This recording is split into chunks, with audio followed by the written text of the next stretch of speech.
അപ്പോൾ എനിക്ക് കിട്ടാനുള്ളൊരു മറ്റുള്ളവർക്ക് കിട്ടിയെന്ന് പറയുമ്പോൾ അവിടെ വെച്ചാണ് ഈ നരകം രംഗത്ത് വരണത്. നരകം നമ്മൾ തന്നെയാണ്, നമ്മൾ കാണുന്ന പോലെ ഇരിക്കും.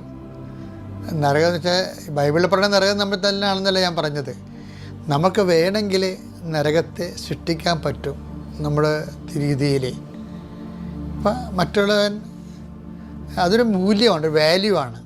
അതർ ഈസ് ദ ഹെൽ എന്ന് പറയണത്. ഇപ്പം റാൾഫ് വാൾഡോ എമേഴ്സൺ അങ്ങനെ ഒരു ചിന്തകനുണ്ടായിരുന്നു, അമേരിക്കൻ ചിന്തകനാണ്. അദ്ദേഹം പറയണത് you are what you think always. നീ എന്താണ് ചിന്തിക്കണത് അതാണ് നീ എന്ന്. അപ്പം മറ്റു മനുഷ്യർ നരകമാണെന്ന് ചിന്തിച്ച ഒരു കാലഘട്ടം ഉണ്ടായിരുന്നു, യൂറോപ്പിൻ്റെ ഒരു കാലഘട്ടമാണ്. പക്ഷേ ബൈബിൾ പറയണത്,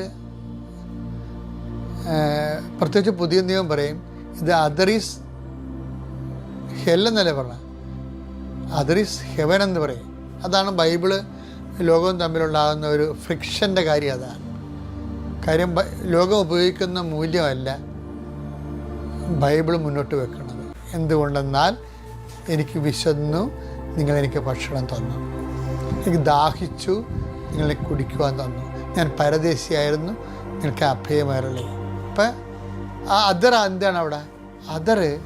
ദി അതർ അത് ഹെല്ലല്ല, ശരിക്കും എന്താണ്? ഹെവനാണ്.